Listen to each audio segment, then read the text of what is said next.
जगन्नाथ दर्शक बंधु सीमांत ओडिया पुणी थे आपको स्वागत। से अंचल में नूतन खनि कि शिल्प प्रतिष्ठा करने को हेले परिवेश मंजूरी संबंधी प्रभावित अंचलवासी मतामत नियाजिबार नियम रही। तेबे जोड़ा खनि अंचल में एपरी जनशुणाणी केवल प्रहसन बोली कहुच्छी। जय जगन्नाथ दर्शक बंधु मु अशोक सीमांत ओडिया पुणी थे आपको स्वागत जनाऊँगी। प्रहसन पलटि सर्वसाधारण जनशुणाणी।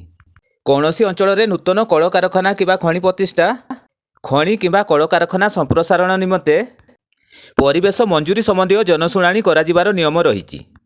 एही जनशुणाणी रे प्रभावित अंचलवासी उक्त प्रकल्प द्वारा परिवेश उपरे कौन प्रभाव पड़िबो से संबंध में मतामत दियंती। तेणु प्रस्तावित प्रकल्प को परिवेश मंजूरी मिलिबो कि नाही यह प्रभावित अंचलवासी मतामत उपरे निर्भर करे।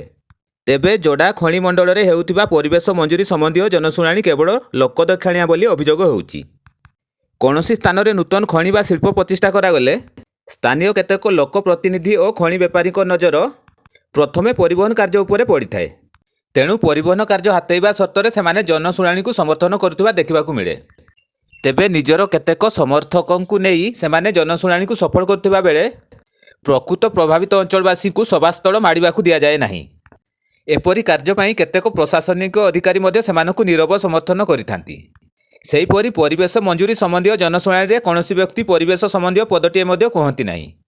निजुक्ति शिक्षा स्वास्थ्य आदि मौलिक सुविधा जगै देवा सर्तरे सेमाने जनशुणाणी को समर्थन करुवा बेले परवर्ती समय सेमानकु निराश हेबाकु पड़िथाए। तेबे एहा द्वारा केतेक लोक प्रतिनिधि और खनि व्यवसायी ही मालेमाल हुअंती। दर्शक बंधु मोर एई भिडियोटी आपनको किपरि लागिला कमेंट रे जणैबे।